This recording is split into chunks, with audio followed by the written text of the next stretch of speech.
मुझे दाल में कुछ काला महसूस हुआ। मेरा चेहरा वहां पे लोगों ने देखा, मेरा चेहरा छोटू यादव के परिवार वालों ने देखा। वो लोग घबराने जैसा महसूस किया कि कहीं न कहीं रिमांड पे छोटू यादव के पिताजी को लिया जाए, छोटू यादव के भाई को लिया जाए और आरती को भी रिमांड पे लिया जाए। इस मामले की सच्चाई सामने आ जाएगी, इस मामले की सच्चाई सामने आ जाएगी, ये मैं दावे के साथ में कह रहा हूं।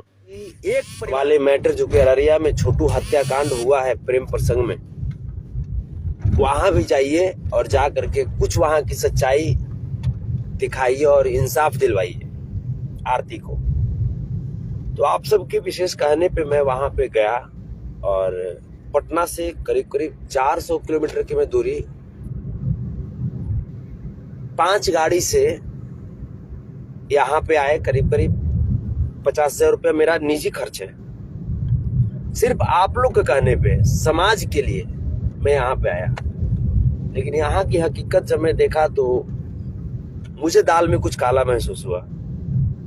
बाकी न्यायपालिका है, मुझे न्यायपालिका पे भरोसा है, देश के संविधान पे भरोसा है। लेकिन इतना तो तय है, जो मुझे जो लगा, जो वो मैं तो कहूंगा, मुझे दाल में कुछ काला नजर आया।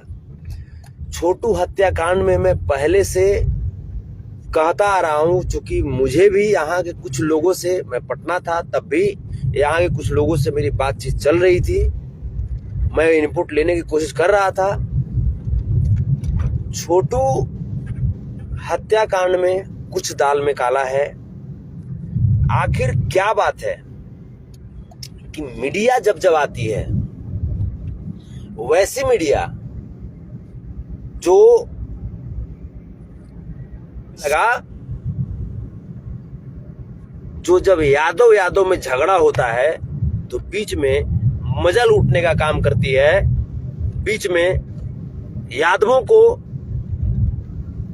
नीचा दिखाने का काम करती है, यादव की इज्जत आबरू को सरेआम करने का काम करती है।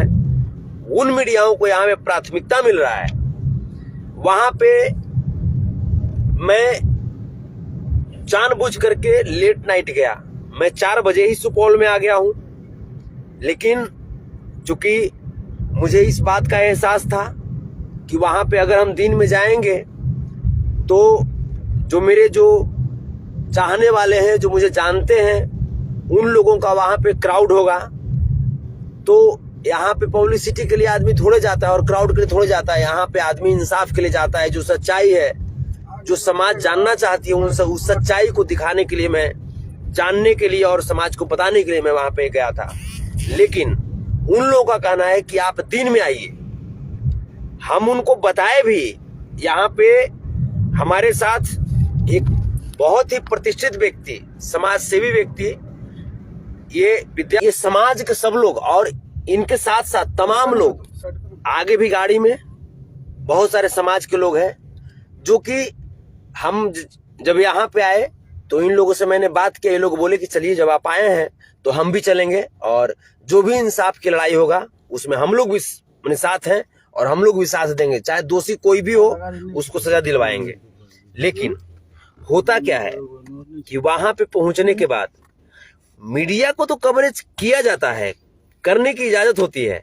लेकिन जैसे ही मेरा चेहरा वहां पे लोगों ने देखा, मेरा चेहरा छोटू यादव के परिवार वालों ने देखा, तो वहां पे वो लोग पता नहीं क्यों उसका कान खड़ा हो गया। पता नहीं क्यों वो लोग घबराने जैसा महसूस किया। उसको ऐसा लगा कि आज संतोष रेणु हमारे बीच आया है तो हो सकता है सारा सच्चाई कहीं उगलवा न ले हमसे। मैं तो उगलवाऊंगा ना, क्योंकि चाहे छोटू यादव हो, चाहे वो आरती यादव हो, चाहे छोटू यादव के परिवार हो, चाहे आरती यादव के परिवार हो, आखिर वो सब हमारे समाज हैं तो हमारा परिवार है ना। चाहे छोटू यादव की हत्या हो, चाहे आरती यादव की हत्या हो, कहीं ना कहीं एक हमारे समाज की हत्या होती है तो हमको तो उसका दर्द होता है ना। हमको कोई पैसा देता है क्या? मैं 50,000 के आसपास खर्च करके मैं यहाँ पे आया और ये लोग मीडिया को प्राथमिकता देते हैं। उसमें भी एक और मीडिया, एक्सपोज मीडिया, विकास राज यादव, वो भी आप जानते हैं कि वो भी विकास जी जो हैं वो समाज के लिए बहुत कट्टरता से पत्रकारिता करते हैं, समाज की लड़ाई लड़ते हैं, लेकिन उनको भी वहां पे बाइट नहीं दिया गया। विकास राज को भी देख करके, क्या सर जी हाँ, विकास राज को भी देख करके वो लोग चौंक गए और विकास राज को भी ये लोग बाइट नहीं दिए। हमसे भी कोई बात नहीं की है। और क्या बहाना कर रहे हैं कि नहीं अभी भोज का टाइम हो गया, जिस भोज में जो बना हुआ खाना है वो ठंडा हो जाएगा, हम पहले भोज करवाते हैं। क्या लिखा था, बहुत बहुत मॉडर्न था, मैंने इतना मामूली ले लिया है। हमने तो नहीं देखा यहाँ छोटू यादव के पिताजी के चेहरे पे वो दर्द मैंने नहीं देखा। छोटू यादव की मां के भी चेहरे पे आपने दर्द देखा? ना, बिल्कुल नहीं। तो ये मैटर मेरे समझ से दाल में कुछ काला है।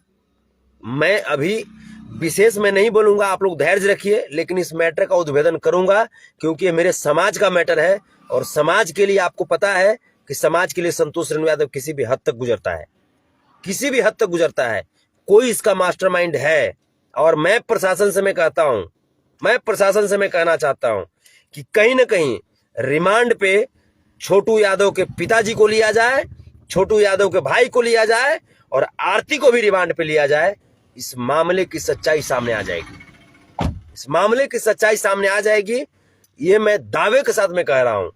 एक परिवार को रिमांड पे अगर आप ले रहे हैं तो कहीं ना कहीं एक परिवार कुछ न कुछ दाल में काला है, कुछ न कुछ रहस्य है जो छुपा रहा है। अगला परिवार तो कुछ कह नहीं पा रहा है, अगले परिवार का बाइट तो आप लोग के बीच आ नहीं रहा है, इस परिवार की बाइट आ रही है। ये जो मन में कह रहा है वो अपनी बातें रख रहे हैं। सच्चाई आप सबके सामने अभी तक नहीं आया है, लेकिन सच्चाई आएगा। सच्चाई जहां तक होगा मैं लाने की मैं कोशिश करूंगा। और धैर्य रखिए, आप सब धैर्य रखिए। कुछ तो है दाल में काला, मैं बार बार कह रहा हूं, कुछ तो दाल में काला है। और छोटू हत्याकांड का रहस्य छोटू यादव के पिताजी जानते हैं। मैं दावे के साथ में कह रहा हूं, छोटू यादव के पिताजी को मालूम है कि छोटू यादव की हत्या किसने किया। आरती को मालूम है कि छोटू यादव की हत्या कैसे हुई। छोटू यादव के भाई को भी मालूम है कि छोटू यादव की हत्या किसने किया, कैसे किया और क्यों किया। सच्चाई छुपा रहे हैं ये लोग, रहस्य कुछ है जो ये लोग छुपा रहे हैं। आप लोग धैर्य रखिए, इस मामले का उद्भेदन करेंगे। और ये मेरे लिए समाज की बात है, ये मेरे समाज को तोड़ने की बात है। मैं इस मामले को तह तक लेकर के जाऊंगा। और तो और मैंने पूछा वहां पे कि जब इतनी बड़ी बात है, इतनी बड़ी हत्याकांड की गवाह एकमात्र यहाँ की आरती है, तो फिर आरती की सुरक्षा के लिए आप लोग प्रशासन से यहाँ पुलिस प्रोटेक्शन की बात क्यों नहीं किए। तो इन लोगों का कहना है कि प्रशासन आती है जाती है, सुरक्षा नहीं देती है। तो मैं कहता हूं कि जो मीडिया वाले को आप बाइट देते हैं, वो मीडिया वाले से आप ये क्यों नहीं बोलते हैं कि आप प्रोटेक्शन दिलवाया जाए, ये क्यों नहीं बोलते हैं। सच्चाई है, कुछ न कुछ राज की बात है, कुछ न कुछ राज की बात है। जो वहां पे मैंने देखा कि आरती से बाइट लेने के लिए कुछ मीडिया बंधु गए, उसको बाइट दिया गया, उसको बाइट दिया गया। लेकिन जैसे ही मेरा चेहरा देखा लोग, जबकि हमारे साथ यादव समाज के कम से कम 20 लोग थे और सभी प्रतिष्ठित लोग, सभी के सभी प्रतिष्ठित लोग सुपौल जिला से थे, अररिया से थे, सभी प्रतिष्ठित लोग। सब लोग बताए भी, मुखिया गए हुए थे, समाज सेवी लोग गए हुए थे। सब लोग बोले कि समाज की बात है, आप जो बात है सच्चाई बताइए। लेकिन वो बिल्कुल इनकार कर गए। आप ये बताइए कि जिसको तकलीफ होगा, आखिर हम भी यादव हैं, छोटू भी यादव, छोटू के माँ बाप भी यादव, उनकी जो जिन पे आरोप लग रहा है वो भी यादव। हमारे साथ जो गए थे वो प्रतिष्ठित लोग गए थे, डॉक्टर लोग गए थे, इंजीनियर लोग गए थे, मुखिया गए थे, जनप्रतिनिधि लोग और भी गए थे। और उनसे पीछे क्यों भाग रहा है ये लोग। तमाम मीडिया लोग से खूब अच्छी बातें करता है, लेकिन वो एक्सपोज मीडिया जो समाज की लड़ाई लड़ता है, वो एक्सपोज मीडिया जो जा करके शिवहर यहाँ पे अररिया में रिपोर्टिंग करने के लिए उस लड़के को रिपोर्टिंग करने से मना किया जाता है, जबकि उसके 5 मिनट पहले ही तमाम मीडिया को बाइट दिया जाता है, लेकिन विकास राज को बाइट नहीं दिया गया। देखते ही विकास राज का उन लोगों का चेहरा का होश उड़ गया। संतोष रेणु को देखा, उन लोगों के चेहरे का होश उड़ गया। कुछ तो दाल में काला है, कुछ तो दाल में काला है। वेट कीजिए, वेट कीजिए। यादव हूं, श्री कृष्ण का औलाद हूं, और श्री कृष्ण के वंशज को कोई राजनीति करके फंसाए बर्दाश्त नहीं कर सकते। जय हिंद, जय भारत, जय यादव, जय माधव, जय दादा श्री कृष्ण। प्रणाम आप सबको।